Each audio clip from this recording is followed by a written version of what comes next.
ఇక్కడికి విచ్చేసిన మెగాభిమానులందరికీ, వరుణ్ అభిమానులకి, ముఖ్యంగా పవన్ కళ్యాణ్ అభిమానులందరికీ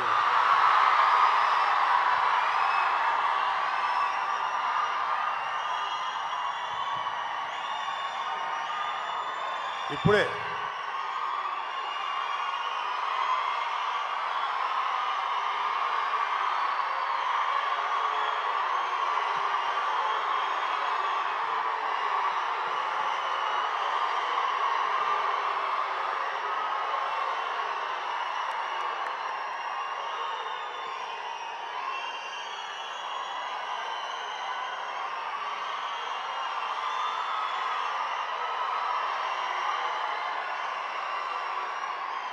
మీరు అరిచే అరుపులు ఎవరి గుండెల్లో రైళ్లు పరిగెత్తాలో వాళ్ళ గుండెల్లో రైలు పరిగెత్తాలి. బాగా అరవండి. Thank you, thank you. ఇప్పుడే కలిసి వచ్చాను. కళ్యాణ్ బాబు దగ్గరికి వెళ్ళి ఇట్లా వస్తున్నా.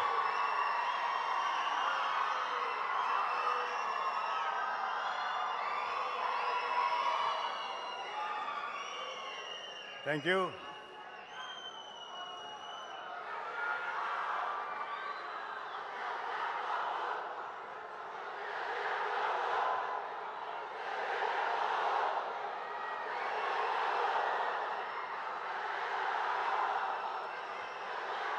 Thank you. ఇంకా మీ ఎనర్జీ అంతా దాచుకొని ఈ నెల ఈ ఇయర్ 2024లో రాబోతున్న జనరల్ ఎలక్షన్స్లో మీ సత్తా చూపించండి. ఆర్మీ వాళ్ళలాగా, మిలిటరీ వాళ్ళలాగా గన్స్కి వీటికి ఎదురెళ్ళక్కర్లా. చేతిలో ఒక ముద్ర ఉంటుంది, గుద్దండి దాని మీద. Janasena TDP alliance. Thank you. యాక్చువల్గా 1 సెకండ్ అమ్మా ప్లీజ్. ఇంకేంటంటే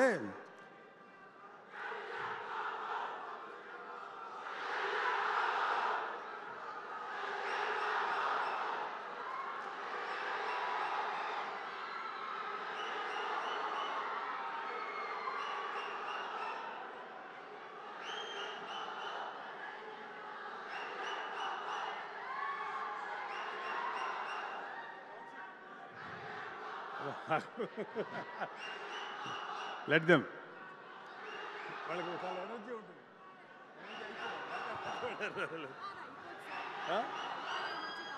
ఉంటుంది, కొంచెంసేపు ఉంటుంది. మీ ఎనర్జీ గురించి మాట్లాడుకుంటున్నాం.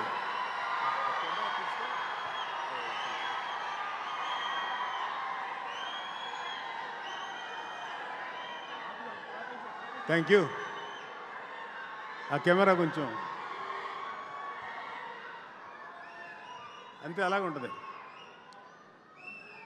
Thank you.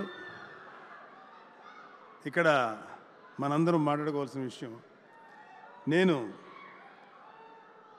ఈ సినిమా గురించి కంటే కూడా వరుణ్ గురించి మాట్లాడటానికో, దర్శకుడి గురించి మాట్లాడటానికో, సోనీ కంపెనీ గురించి మాట్లాడటానికి రాలేదు. ఇండియన్ ఆర్మీ ప్రైడ్ గురించి మాట్లాడటానికి వచ్చాను. ఎందుకంటే మా ఇంట్లో ముందు ఈ స్పీచ్ మా అమ్మని తలుచుకొని ఇవ్వాలి. మా అమ్మ ఒకటే మాట అంటుంది, పొద్దున్నే లేచి నా బిడ్డ ముగ్గురు బాగుండాలి, నా కూతుళ్ళు బాగుండాలి, మిగతా అందరి బిడ్డలు బాగుండాలి, ముఖ్యంగా బోర్డర్లో నిరంతరం మనల్ని కాపలా కాస్తున్న సైనికులు వాళ్ళందరూ కూడా ఏమి కాకుండా వాళ్ళని కాపాడే దేవుడానే మమ్మతనం పెట్టుకుంటుంది. నేను నిజంగా ఆశ్చర్యపోయా, ఏమో అలా ధనం పెట్టుకుంటావా అన్న. నాకు కొంచెం సిగ్గేసింది. అంటే మాకు మిలిటరీకి మా ఇంట్లో టచ్ ఉంది కాబట్టి మాకు లేదు. మా అమ్మగారి వాళ్ళ నాన్న ఎక్స్ మిలిటరీ మ్యాన్, మిలిటరీలో పనిచేసి వచ్చిన ఆయన. మా అమ్మ వాళ్ళ మేనమామ మిలిటరీలో పనిచేసి వారిలోనే చనిపోయిన వ్యక్తి. అలాగే మా నాన్న అన్నయ్య, మా పెదనాన్న, ఆయన కూడా మిలిటరీలో పనిచేసి రిటైర్ అయిపోయి వచ్చిన వ్యక్తి. సో మిలిటరీ తోటి మాకు ఒక అనుబంధం ఉంది.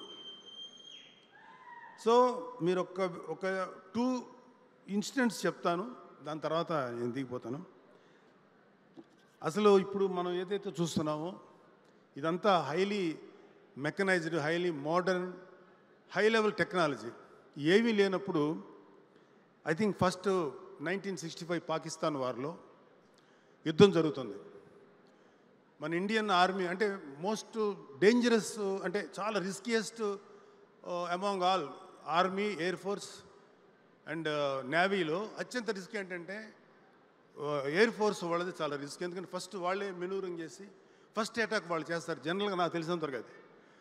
సో పాకిస్తాన్ వాళ్ళకి ఏం చేశారంటే అమెరికా వాళ్ళు అత్యంత మోడర్న్ ఏమంటారు దాన్ని, పడిదే ఇది దాన్ని ఏమంటారు, రాడార్ ఎస్ సారీ, చాలా మోస్ట్ మోడర్న్ రాడార్ ఇచ్చారు అప్పటికి. అంటే అంతకుముందు అంత రాడార్ సిస్టమ్ అంత అడ్వాన్స్ లేదు. ఇండియన్ ఎయిర్ ఫోర్స్ ఎయిర్లో ఎగిరింది ఒక 10 మంది వాటెవర్ ఒక సంఖ్య. ఎగిరిన తర్వాత గాల్లో వచ్చినటువంటి ఫ్లైట్స్ని వచ్చినట్టే పర్ఫెక్ట్ కొడుతున్నారు. అంతకుముందు ఎప్పుడు కొట్టలేదు. ఎలా కొడుతున్నారంటే పాకిస్తాన్ వాళ్ళ దగ్గర అమెరికా వాళ్ళ యొక్క అత్యంత అధునాతనమైన రాడార్ ఆ రోజుల్లో ఉంది. అంత ఈజీగా టార్గెట్ చేయగలుగుతున్నారు. సో ఇండియన్ ఎయిర్ ఫోర్స్ నష్టపోతుంది. చాలా క్రిటికల్ సిచ్యువేషన్లో ఉంటే కొంతమంది చనిపోవడం, కొంతమంది కూలిపోయినాయి. ఇద్దరు వ్యక్తులు మాత్రం అందరినీ వెనక్కి వచ్చేయమంటారు. ఎయిర్ ఫోర్స్లో ఎప్పుడేమిటంటే రిట్రీట్ అనేది ఏదో ఉంటుంది కుదరినప్పుడు. వాళ్ళిద్దరు మాత్రం ఇద్దరున్నారు, ఆలీ బ్రదర్స్ అన్నదమ్ములు. ఇది మా పెదనాన్నగారు నాకు చెప్పిన విషయం. అన్న ఇక్కడే ఉంటే వీళ్ళు మళ్ళీ అటాక్ చేస్తారు, మనకి ఎయిర్ ఫోర్స్ వాళ్ళు మన బాసులు ఇచ్చినటువంటి ఈ కమాండ్ని మనం యాక్సెప్ట్ చేస్తే మళ్ళీ నష్టం అవుద్ది. కానీ మనం ఏదైనా తప్పు చేస్తే మనం కోర్టు మార్షల్ చేస్తారు, ఈవెన్ చచ్చిపోయిన తర్వాత కూడా. కానీ అయినా పర్లా, కంట్రీ బాగుంటుంది. మన ఎయిర్ ఫోర్స్ చాలా బాగా యుద్ధం చేస్తే తద్వారా ఫాలో అవుతున్న ఆర్మీ అంతా చాలా ఎఫెక్టివ్గా పనిచేస్తుందని తెలుసుకొని వాళ్ళిద్దరూ దే ఐడెంటిఫైడ్ ఎక్కడ రాడార్ సిస్టమ్ ఉందో. మేబీ చాలా పెద్దవి ఉండొచ్చు, ఎంత పెద్ద హ్యూజ్ స్పేస్లో ఉండొచ్చు ప్లేస్లో. ఈ విమానాలన్నీ వెనక్కి వెళ్ళిపోయినాయి, రిట్రీట్ అని చాలా వరకు. వాళ్ళిద్దరూ ఆలీ brothers, own brothers, they are pilots. ఇద్దరూ కరెక్ట్గా గురి చూసి చెరొక వైపు నుంచి కరెక్ట్గా రాడార్ సిస్టమ్ని కొట్టేసి ధ్వంసం చేశారు. ఫస్ట్ సూయిసైడల్ కమాండోస్ వాళ్ళు, మళ్ళీ దెబ్బకి పాకిస్తాన్ తేరుకోలేదు. ఇండియన్ ఆర్మీ అద్భుతంగా యుద్ధం చేసి చాలా గొప్ప విజయం సాధించింది. అలాగే ఇంకొక ఇన్సిడెంట్ 1962లో చైనా వార్ వచ్చింది. దాన్ని బ్యాటిల్ ఆఫ్ రెజంగ్లా పాస్ అంటారు. ఇది చాలా ఇంట్రెస్టింగ్ ఉంటుంది. మీకు ఎవరికైనా ఓపిక ఉంటే యూట్యూబ్లో దొరుకుతుంది, చూడండి.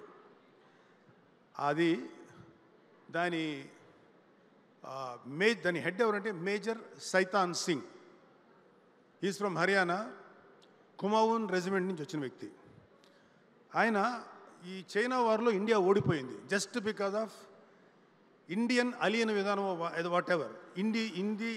ఇండో చీనీ బాయ్ అంట నెహ్రూ గారు పెట్టినటువంటి ఒక మోస్ట్ ఇన్ఎఫిషియంట్ స్లోగన్ వల్ల హ్యూజ్గా ఇండియన్ ఆర్మీ లాస్ అయిపోయింది. కొన్ని వేల మంది చనిపోయారు.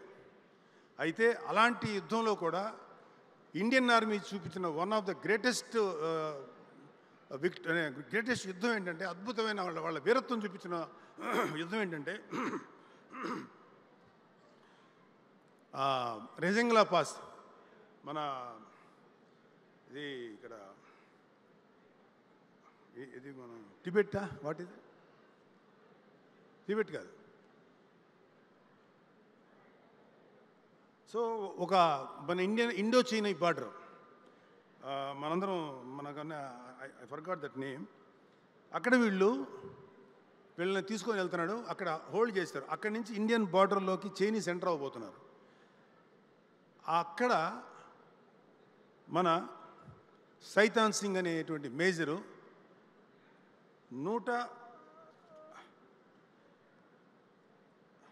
I have this number 120 army people తోటి వెయిట్ చేస్తున్నాడు. అత్యంత దురదృష్టం ఏంటంటే బికాజ్ ఆఫ్ నెహ్రూస్ అలియన విధానం వాటెవర్ ప్రాపర్గా ఆమ్యునేషన్ కానీ ఎటువంటి ఇది లేదు. ఇలాంటి పరిస్థితుల్లో ఉన్నంత వరకు ఫైట్ చేస్తున్నారు మన వాళ్ళు ఉన్నది 120 మాత్రమే. వాళ్ళ దగ్గర ఉన్న బుల్లెట్స్ 600 బుల్లెట్స్. ఒకే ఒక మోర్టార్ గన్ ఉంది. అటు పక్క నుంచి హైలీ ట్రైన్డ్ చైనీస్ 3000 మంది టువర్డ్స్ ఇండియా వైపు వస్తున్నారు. 3000 Chinese army and 120 Indian army led by major Shaitan Singh. War start అయింది. వాళ్ళని ఒక అడుగు కూడా ముందుకేయలేదు. వాళ్ళకి ఒక ఇల్యూషన్ క్రియేట్ చేశాడు సైతాన్ సింగ్.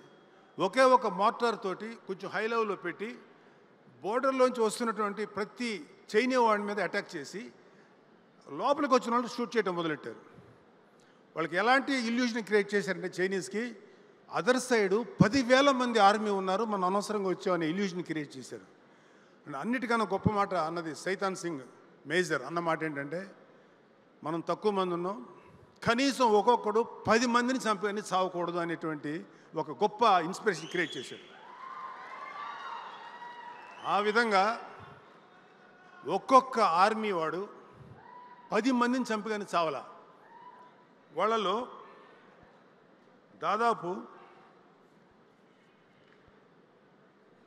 ఒక 1300 మంది చైనీస్ ఆర్మీని చంపేశారు. 1300 మంది, జస్ట్ 120 మెంబర్స్.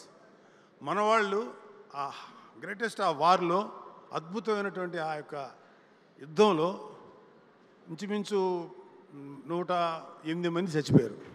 105 మంది. ఓన్లీ 11 మంది మాత్రమే వాళ్ళ చేతికి చిక్కారు. 11 మందో 9 మందో. అయితే ఆయన ఏమన్నాడంటే, ఆయనకి ఇంకా ఈ వార్ ఎండ్ అయ్యే ముందు సైతాన్ సింగ్ బుల్లెట్ దిగితే, అరే బాబు ఎవరు ఇబ్బంది పడకండి, వీళ్ళు బోర్డర్ దాటకూడదు, వీళ్ళు ఏ విధంగా ఫైట్ చేయండి అని చెప్పి చనిపోయే ముందు కూడా వాళ్ళకి అంత ఇన్స్పిరేషన్ ఇచ్చినటువంటి మహానుభావుడు ఆయన. సో ఆఖరికి ఆర్మీ ఓడిపోయింది. కానీ ఈ ఇండియన్ ఆర్మీ యొక్క ఈ తెగువ, ఈ వారియర్షిప్ చూసి మన చైనీస్ ఆర్మీ కూడా మెచ్చుకొని వాళ్ళని అప్రిషియేట్ చేయకుండా ఉండలేకపోయింది. అది మన ఇండియన్ ఆర్మీకి ఉన్న గొప్పతనం. సో నాకు మళ్ళీ అగైన్ 1971లో పాకిస్తాన్ వార్ వచ్చినప్పుడు మేము 6th క్లాస్ 7th క్లాస్ చదువుతున్నాం. వార్ ఎలా జరుగుతుంది అనేది మాకు ఇంట్రెస్ట్. ఎనీ యంగ్స్టర్స్కి వార్ అనేది మీకు తెలియదు వార్ అనేది ఎట్లా ఉంటుందో. మాకు తెలుసు, మాకు రోజుకి ఇంతమంది చనిపోయారు, లేకపోతే ఇక్కడ యుద్ధం చేశారు, అక్కడ అది చేశారు. అది బంగ్లాదేశ్ పాకిస్తాన్ విడిపోయే సమయం. ఇప్పుడు మీకు సినిమా ఒకటి వస్తుంది, Sam Manek. What is that name? Sam Manek. ఆయన పేరు జనరల్ మానెక్ షా. 3 దళాలు ఉంటాయి, త్రివిధ దళాలు ఉంటాయి, ఆర్మీ, ఎయిర్ ఫోర్స్, నేవీ. అప్పుడు దాకా లాంగ్ బ్యాక్ స్వతంత్రం వచ్చిన కొత్తలో ఒక పోస్ట్ ఉండేది, ఆ పోస్ట్ తీస్తారు. మళ్ళీ ఇందిరాగాంధీ గారి యొక్క చొరవ వల్ల ఆ పోస్ట్ క్రియేట్ చేశారు. దాన్ని ఫీల్డ్ మార్షల్ అంటారు. ఫీల్డ్ మార్షల్ మానెక్ షా గారి యొక్క ఆధ్వర్యంలో ఇండియా అద్భుతంగా ఫైట్ చేసి బంగ్లాదేశ్ని పాకిస్తాన్ నుంచి విముక్తం చేసి ప్రత్యేక కంట్రీ గుర్తించేలా చేసి భారతదేశానికి అఖండ విజయం సాధించిన వ్యక్తి మహానుభావుడు జనరల్ మానెక్ షా. మేము చదువుకునేటప్పుడు ఆయన ఫొటోస్ కట్ చేసుకొని దాచిపెట్టుకునేవాళ్ళం. ఎందుకంటే ఆయన మాకు హీరో వర్షిప్. మేము సినిమాలు చూసేవాళ్ళం, సినిమా నటులు గౌరవించేవాళ్ళం. కానీ మా రియల్ లైఫ్లో ఎవరైతే రియల్ హీరోస్ ఉంటారో వాళ్ళని మేము హీరోలుగా గమనించేవాళ్ళం, గుర్తించేవాళ్ళం. ఆయన చూసిన తర్వాత నా మనసు, ఇలా ఉంటాడు మనిషి, ఉన్నాడు రైతును, అరే ఏదో ఒక చిన్న అడోరేషన్. థియేటర్కి వెళ్తే మాకు ఇలా యూట్యూబ్లు, సెల్ ఫోన్స్ లేవు. మాకు థియేటర్లో ఇవి వచ్చాయి అనమాట, క్లిప్పింగ్స్ వచ్చాయి ఇండియన్ న్యూస్ రీల్లో. అవన్నీ చూసి ఆయన నడవటం, ఆయన కమాండ్స్ ఇవ్వటం, వాయిసే ఉండదు కదా, ఆర్ఆర్ తప్ప. సో అలా ఆరాధనగా జరుగుతోంది.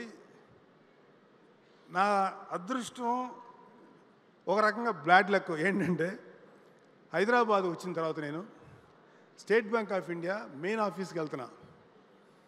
ఒక మిలిటరీ డ్రెస్సు, ఇట్ సీమ్స్ ఆయన ముసలాయన అయిపోయాడు, ఒక పెద్ద ఆయన, ఒక ఆర్మీ పర్సన్ ఒకతనున్నాడు. వస్తుంటే నాకు ఈయనేంటి జనరల్ మానెక్ షా ఉన్నాడే అనుకొని గబుక్కుని వెళ్తే గన్ తీసి కాలుస్తాడేమో. అప్పటికి రిటైర్డ్ ఆయన. నేను దగ్గరికి వెళ్ళి నమస్కారం చెప్పి, sir are you mister Manek Shaw, field marshal? Yeah I am. Sir I want your ఆటోగ్రాఫర్.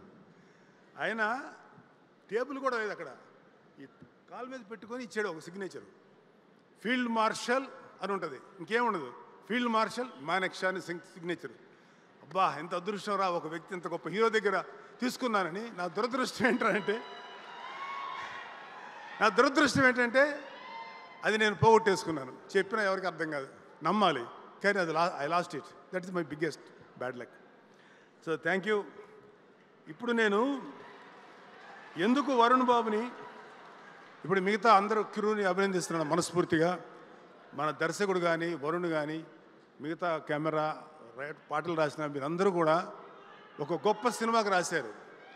పుల్వామాలో జరిగిన అటాక్కి extraordinary retaliation by Indian air force. ఇది మరి చెప్పచ్చో చెప్పకూడదో నాకు తెలియదు, కానీ ఎలా జరిగిందో ఒక విట్నెస్ చెప్పాడు నాకు.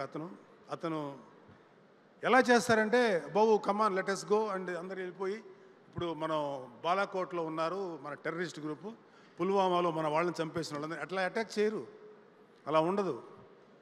మన వాళ్ళు ఇండియన్ ఎయిర్ ఫోర్స్లో నాకు తెలిసింది. ఇది చెప్పిన తర్వాత నన్ను అరెస్ట్ చేసిన ఆశ్చర్యపోను, చేయకపోతే వెరీ హ్యాపీ. నాకు చెప్పిన అతను, మరి అది ఎంతవరకు నిజం ఉందో తెలియదు, కానీ ఒక 5-6 ఎయిర్ క్రాఫ్ట్లు ఎప్పుడు ఇండియన్ నియర్ పాకిస్తాన్ బార్డర్లో ఉంది, గుజరాత్ సమ్వేర్, ఇక్కడి నుంచి వెళ్ళటం బాలాకోట్లో ఈ టెర్రరిస్టు క్యాంప్స్ ఉంటాయి. ఈ జస్ట్ బార్డర్ దాటి అలా మెనూరింగ్ చేసుకుని మళ్ళీ వెనక్కి వచ్చేవాళ్ళు. ఆర్మీ రెడీ అయిపోయి పాకిస్తాన్ ఆర్మీ అటాక్ చేసే లోపుగా మళ్ళీ వెనక్కి వచ్చేవాళ్ళు. ఇలాగా ఒక 7 నిమిషాలు చేశారు.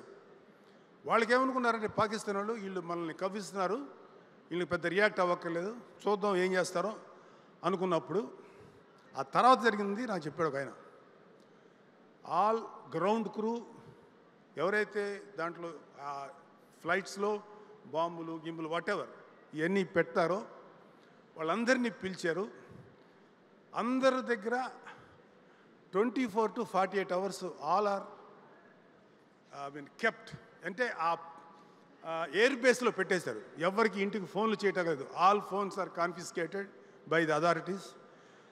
ఎవరు ఫోన్లు చేయకూడదు. ఎవరికి తెలియదు ఎందుకు ఏమైంది అని, ఎవరికి తెలియదు ఏమవుతుంది, మనల్ని ఎందుకు ఆపారంటే ఏదో జరగబోతుందని మాత్రం స్మెల్ చేశారు. తెలిసింది ఎవరికంటే ఆ wing commander who is going to strike. So ఇలా చేసిన తర్వాత అంతా అయిపోయింది, 48 hours అయిపోయింది. మొత్తం లేచినాయి ఒకేసారి. లేచి జస్ట్ మన బాలాకోట ఎడ్జ్లోంచి వెళ్ళి ఎక్కడైతే terrorist camps in the name of ISI లేకపోతే పాకిస్తాన్ మిలిటరీ అని చెప్తున్నారో వేసి బాంబ్స్ అన్ని వేసి డెస్ట్రాయ్ చేసి 10 to 12-15 minutes లోపల ఫినిష్ అయిపోయింది. ఒక్క టెర్రరిస్ట్ క్యాంప్ కూడా మిగల. అలా చంపేశారు మన వాళ్ళు. వాళ్ళు గన్స్ తీసి కాల్చేలోపుగా వెనక్కి వచ్చారు. ఇది ఒక రిటాలియేషన్గా తీసుకొని మా ల్యాండ్లో మీరు యుద్ధం చేస్తారని. కానీ మన ఆర్మీ వాళ్ళని, మన BSF వాళ్ళని ఒక సూసైడ్ బాంబర్తో కాల్చడం మాత్రం అది కాదు. మనం వేస్తే మన వాళ్ళందరూ వెళ్ళి చేస్తే అది తప్పు అయిపోయింది. సో దాట్ మన వాళ్ళు తీసుకున్న రిటాలియేషన్ ఫర్ దిస్, ఈ రిటాలియేషన్కి అద్భుతంగా సహకరించి మన ఇండియన్ ఆర్మీ ప్రైడ్ నిలిపారు చూడండి ఒకే ఒక మహానుభావుడు, that is Narendra Modi, greatest leader.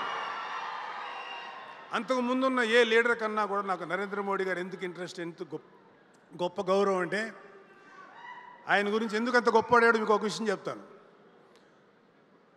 మన శ్రీనగర్లో జెండా కట్టడానికి వణికిపోయేవాళ్ళు హిందూస్. ఈ ఇస్లామిక్ టెర్రరిస్టులు అంతమంది ఉండేవాళ్ళు అక్కడ. మంచి అమాయకులు అయిన ముస్లిమ్స్తో పాటు వాళ్ళు కూడా ఉండేవాళ్ళు. ఎవరు వస్తారు రండి చూద్దాం అంటుంటే మోడీ గారు ఆయన ఫ్రెండ్. అలాంటి సిచ్యువేషన్లో ఒక జీప్ వేసుకున్నారు, ఏం వేసుకున్నారు, యంగ్స్టర్స్ వాళ్ళు అలా దూసుకెళ్ళి అందరూ టెర్రరిస్ట్ క్యాంపులు అందరూ ముందు వెళ్ళి, అంటే ఎవరు అక్కడ ఉన్నారు, ఎవరు ఎటు నుంచి అటాక్ చేస్తారు లేదు, భయపడిపోతున్నారు. శ్రీనగర్ మంచి ప్లేస్లోనూ సమ్ ఇంపార్టెంట్ ప్లేస్లో ఒక అద్భుతంగా జెండా ఇండియన్ ఫ్లాగ్ని ఆవిష్కరించి జనగణమన పాడి సెల్యూట్ చేసి వచ్చేసారు. మళ్ళీ దొరకలే, అంత ఫాస్ట్ వెనక్కి వచ్చేసారు. That is Modi. దేశం మీద అంత భక్తి ఉన్న వ్యక్తి ఆయన ఆధ్వర్యంలో కాబట్టి ఇవాళ జరిగింది ఇది బాలాకోట్.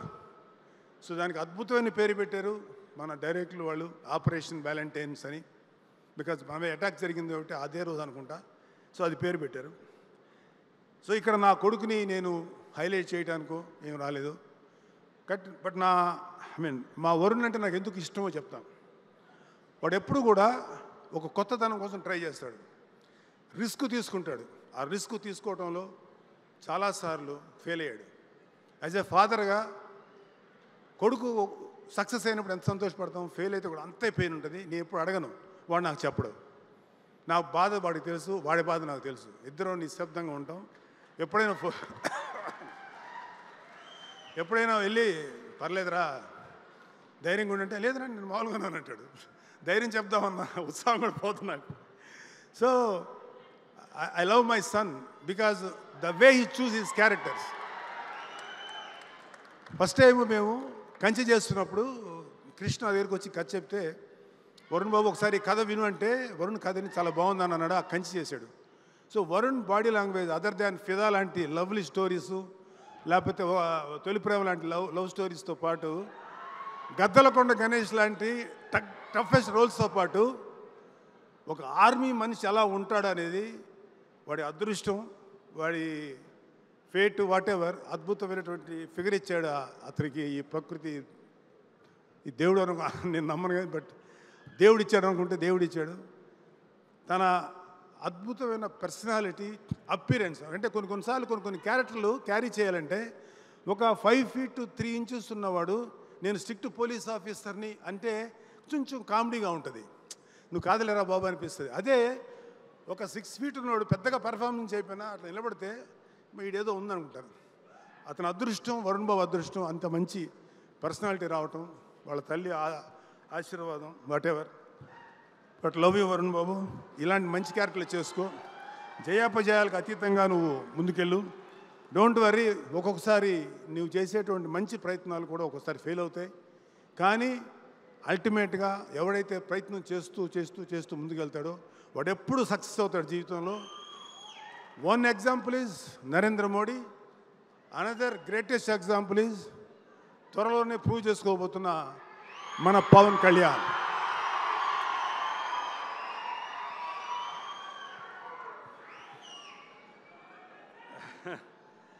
So thank you.